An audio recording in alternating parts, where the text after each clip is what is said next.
Hi, my name's Noel, I'm a psychotherapist. Welcome to my YouTube channel.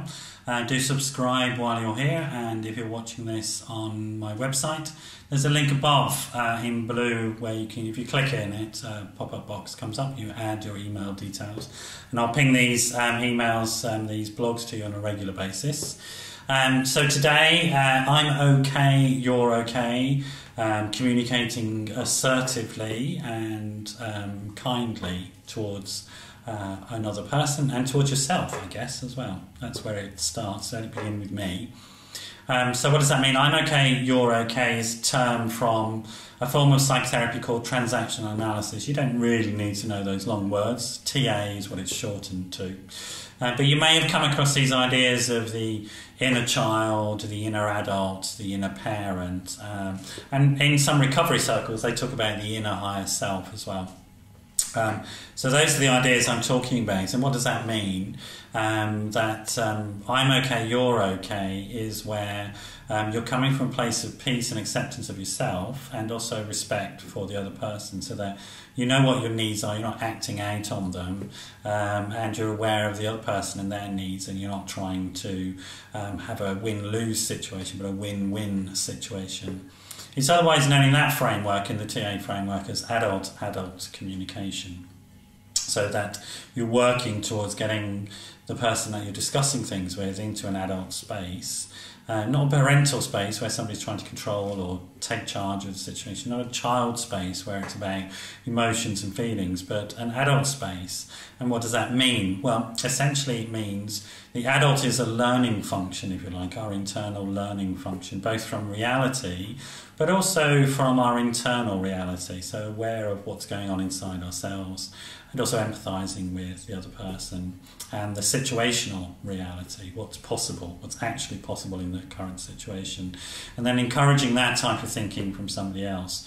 When we're in adult communication, it's much more likely we can listen and learn and grow from each other, and much more likely we'll be able to come up with a solution which we call a win-win solution.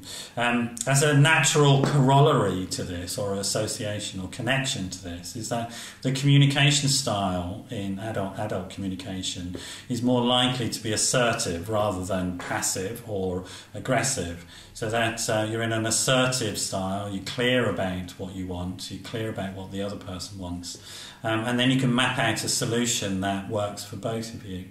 So that's the core of I'm okay, you're okay, or adult communication. There are things that can get in the way of that, but it's essentially what you're trying to achieve, I guess, in a therapy situation with a therapist like myself. I remain in an adult space and encourage you as the client to come into an adult space and understand what's going on for yourself.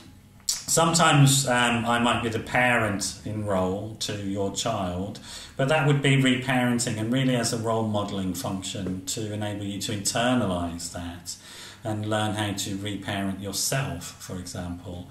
Learn how to take care of that child's needs if there was some deficit in your growing up, so that you can allow the adult to function. And then we come to that other state that I talked about, the higher self. And again, this is connected with assertive communication. The higher self is the higher functioning, which is about kindness, well-being, connection to other people. It's not as wishy-washy as it might sound. Kindness, connection, genuinely looking at somebody in the eyes, maybe every now and then making gentle, non-aversive physical contact.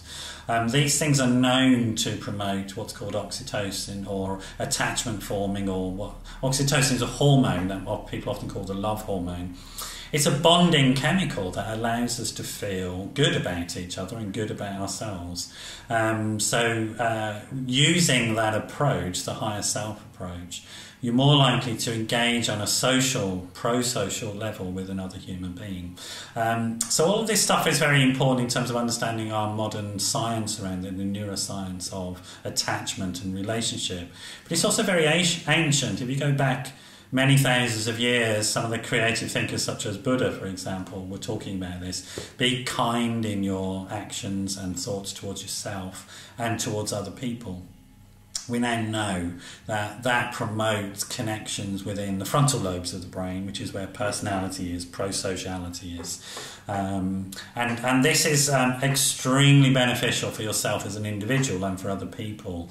It's that pro-social behaviour, that pro-social action reduces stress hormones in the body and increases sense of well-being, sort of psychological, emotional, relational well-being. So all of this is a good thing to be doing, not just in terms of achieving the goals that you want in life, but actually feeling a hell of a lot better about yourself in the process. So I would encourage you to start thinking about that. If you have issues around being able to assertively communicate, knowing what your needs are, being able to sort of think kind thoughts about yourself and other people, do get in touch. I'm sure we can help out. It's great that you're here today. I hope you do come back another time, and I hope you found that useful. Take care. Bye-bye.